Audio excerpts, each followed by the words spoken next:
defending. But you say you're not sure he's guilty yet. Well, I'm not. What kind of a tape do you want? But this is my point, Chris. Do you want audio, video? You've got audio tape. Isn't audio tape pretty good? Listening to the guy describe how he had his hand under the stall, how his feet were over banging in the other guy's feet. What was all that about except trouble? I mean, what was it? How must he explain it?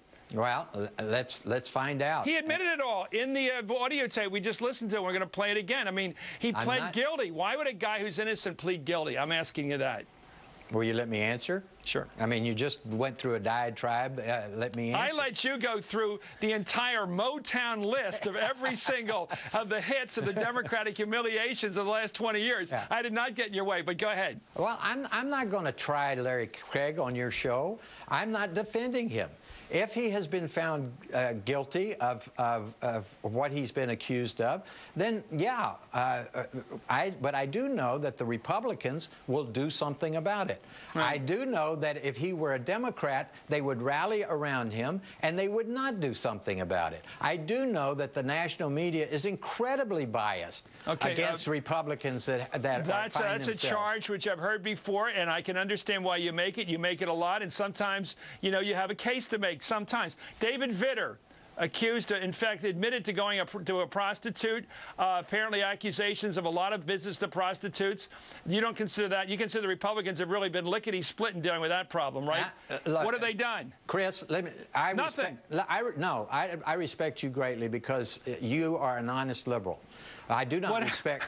liberal? Okay, that is an interesting charge there, right there, but we'll go on. We'll get into that later, what a liberal happens to be these days. Let me finish. Do you recall the way in which I challenged Bill Clinton's credibility for a straight year when he said I did not have sexual relations with that woman? I said I don't believe that. I'm trying to tell you that I'm not accusing you of bias. Okay. But I am telling you also, Chris, that when was the last time you had, if at all, on your show, a segment of this length on Alan Mullihan, a congressman from West Virginia, who's being investigated by the FBI?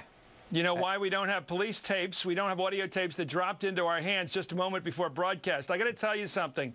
This is a medium which looks for primary evidence, primitive evidence in this case, that you can bring to the people and let them make their own judgment.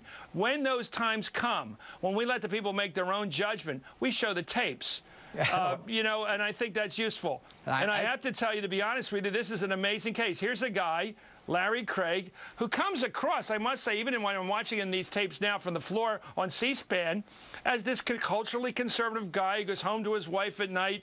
They play canasta. I don't know what they do. It seems like a regular guy. He votes against gay marriage, against gay civil unions. He votes against gays serving in the military. I'm sure he's tough on the life issue. On all the cultural issues, he's just what Idaho wants. And now it turns out that the police view of this guy is like C-SPAN after hours. It's a bit different. I think people find that to be very interesting news for them. That's why we're doing it tonight. Well, it's very interesting news. It is very interesting news, and there's nothing wrong with putting it out on the news. I'm not criticizing that.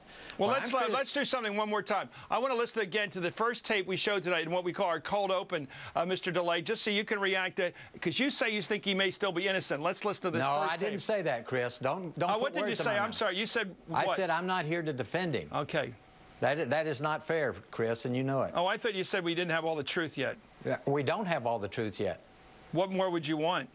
I'm not a journalist, and I'm not a lawyer, and I'm not a judge. Okay. And when the journalists and the lawyers and the judges get through with him, I'll make my decision. After the Mark Foley incident, which you were familiar with, because that was a breach of House responsibility, and I know you believe in the responsibility of members of Congress to look out for these young pages, boys and girls alike, and they are boys and girls. They're not adults. Right. And you understand the loco parentis, the role you play as parents for a time when they're there.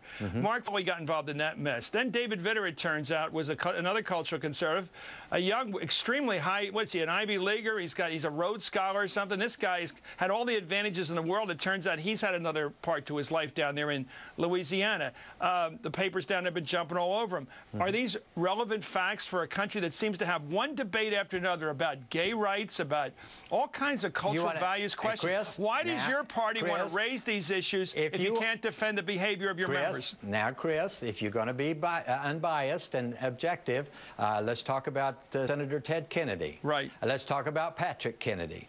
What happened to them? They got reelected. What happened to Mark Foley? The day that we found out about it, by the way, a leftist group called Crew held on to it for over a year before they pulled the trigger on the day of adjournment on Mark Foley. That very day he resigned from Congress because the Republicans demanded that he resign from Congress. Right. So that's my point. Do you think the Democrats are hypocritical? Are the Democrats as hypocritical as the Republicans? Ted Kennedy's not only in the Senate, but he's a chairman of a full committee in the Senate. Yeah.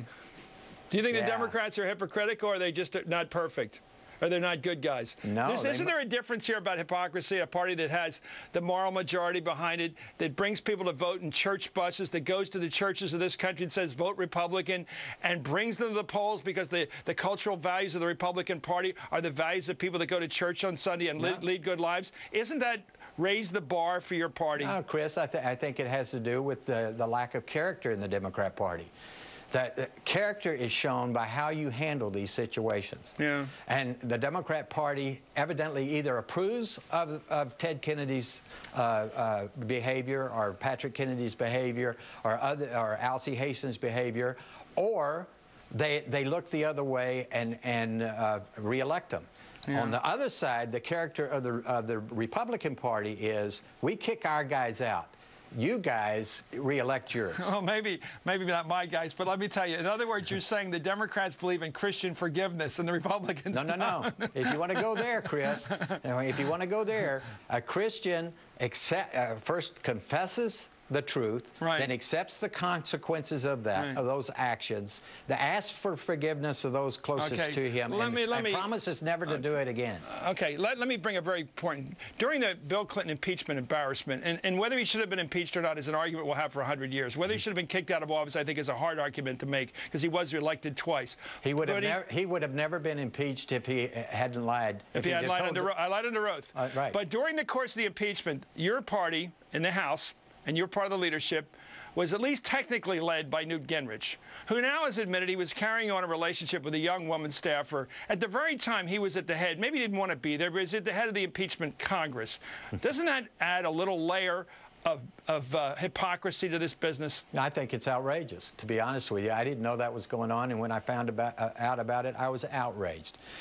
But it explained why Newt Gingrich really wasn't the head of the impeachment. Yeah, he didn't have his heart in it. I was. He didn't want to do it. In fact, he chewed me out when I suggested it, and now I know why. Now you know why. He wasn't ready to play Tano to your Lone Ranger on that baby. Exactly. Anyway, thank you very much, sir. Tom DeLay, for coming on tonight. It's not a great night to be defending a lot of things that have to be defended tonight. Anyway.